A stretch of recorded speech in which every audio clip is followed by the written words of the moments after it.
Anyway, he was the spiritual director of ME20. That was 12 years ago. And we were the incoming shepherds. And the outgoing shepherds were Noel and Malu Portasio. That was for ME19, where was the sponsoring class. You remember that, Ted? Anyway, yeah. He also taught us spiritual warfare. He seemed serious and appeared stern. Initially, we were kind of hesitant, like, is this the new or the spiritual director that's going to be teaching the class for ME20? But he turned out to be funny. He had a good voice. He was a good voice impersonator. And he shared so many jokes that left us in stitches. And also, although he was really funny and had a very good sense of humor, he could be quiet and he was non-judgmental at all. He encouraged everyone to share, and we were just comfortable with him.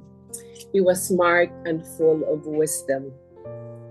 He touched everyone's heart. And he was well respected by the community.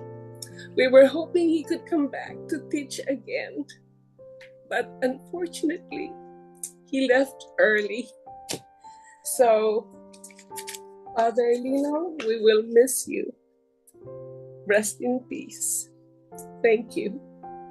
Yeah, I will share some my memories about Father Lino. As far as I can remember, Villanueva, Tito Nanette, and Tita Kim. Actually, they were the class shepherd MA20. I think that's the last time I'm with Father Lino and Christy. We were at mission at that time, and he actually really known about his punchline. I really enjoyed. Actually, we rode after the encounter.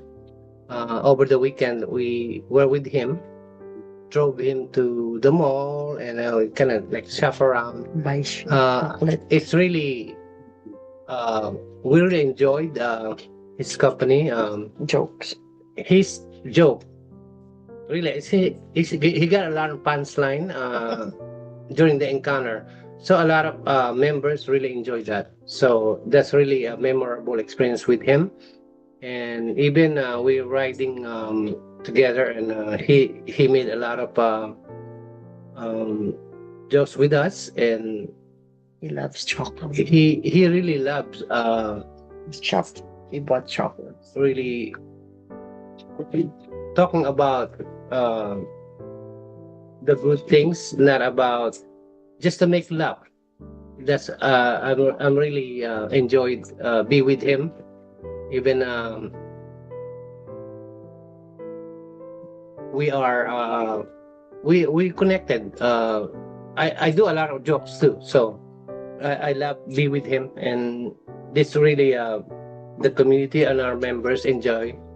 Even our either our members and our other friends that we be with him, and then that's all I could say. I'm happy be with him, and like Athena said, we are saddened that he won't be able to be with us to do the encounter here in Seattle. May he rest in peace. Thank you. We were attending encounters before, but we were off and on because we were taking care of mom and dad. Yeah, they were both sick at that time. So Tina and I were just in and out of BLD at that time. I know he's got lots of jokes. I've heard of his jokes. The youth, when he did one of the encounters before, with a youth encounter, the kids really liked him because of he was, even though with his age difference with the youth, he was able to catch the attention of the youth. In fact, last week, 2 weeks ago, when we were on vacation, we were just talking about Father Lino regarding the youth. And then we learned about this. It was sudden, we were all surprised. But personally, I didn't have so much interaction with Father Lino. I just know that he's got good sense of humor. Met Father Lino when he's visiting Shuttle. My name is Eva, by the way. I'm from BLD Shuttle.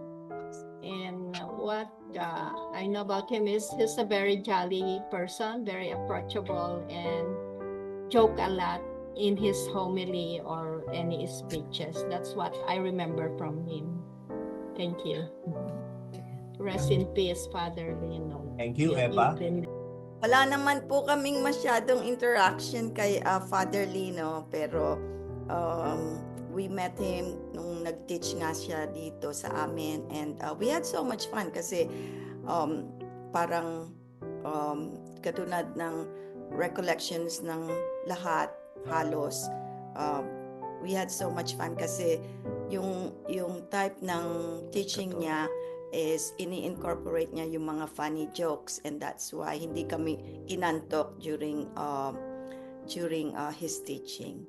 So may he rest in peace. Yun lang po. Same din po sa amin during the time na naging spiritual director siya. Kami po ang sponsoring class, but I'm in the piety room, so most of the time nasa vigil room po kami ni Rod. But I also remember him as a funny priest pag nung teaching. So yun lang po din ang nare-remember ko sa kanya. And then pag napapanood namin siya sa YouTube pag nagmamas, so I still once in a while listen to him po. Thank you. We have some very profound experiences with Father Lino. I prepared something for myself, and Robert prepared something for himself on what he can share to others about our experiences with Father Lino. Robert has his eyes had a surgery yesterday, so he's not able to read what he has prepared, but I can read it for him.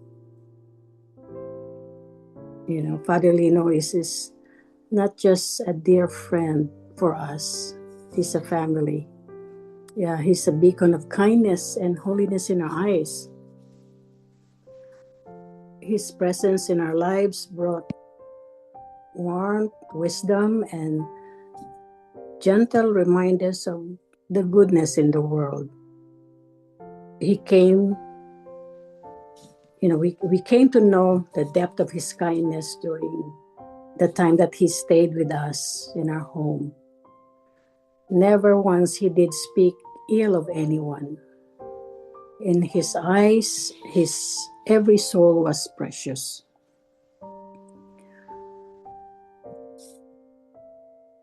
Our days together were simple yet meaningful. After driving Nida to work, our routine was set. Breakfast and hot coffee at the mall, where we would talk for hours, sharing thoughts and laughter, and then off to the market or grocery store to gather ingredients for lunch. Father Lino would always ask, "What are we going to eat today, Robert?"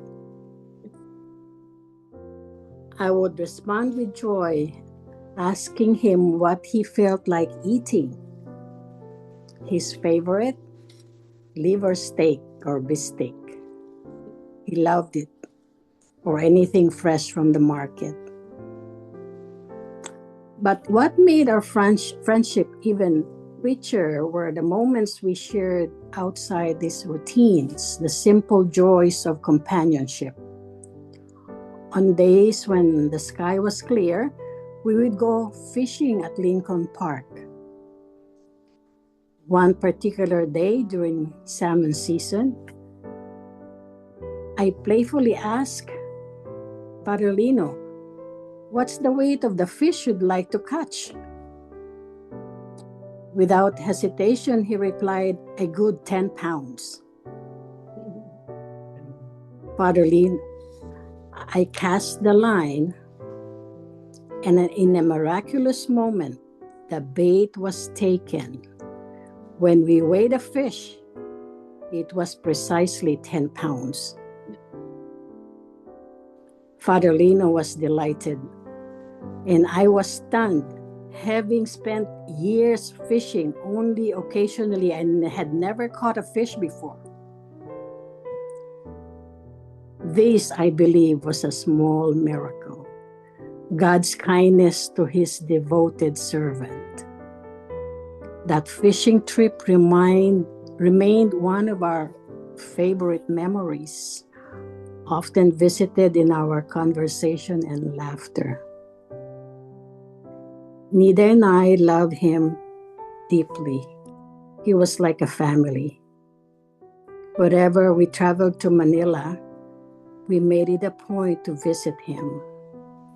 When we meet him at St. Jude Church in Mendiola, where he served as a pastor, his joy was unmistakable.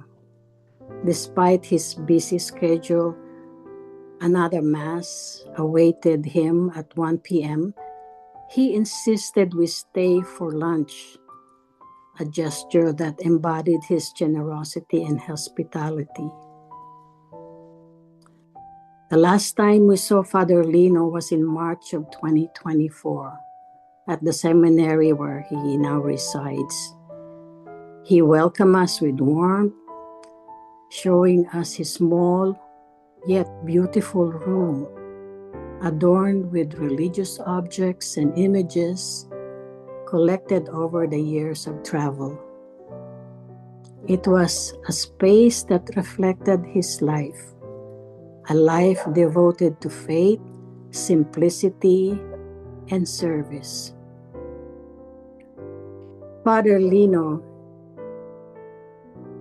is a man whose presence leaves an imprint on the hearts of everyone. His kindness, his unwavering faith, and the simple joy we shared will forever be cherished. It is an honor to call him a friend, a mentor, and his legacy as a servant of God will always shine brightly in our hearts. We are truly sad hearing he left without goodbye. It stung because something felt incomplete. We lift up in prayers the soul of Father Lino. Father Lino, we will miss you. Your wit, your advice, your kind and malambing voice. Father Lino, rest in peace, and may God's light shine upon you. You remain forever in our hearts. In Jesus' name.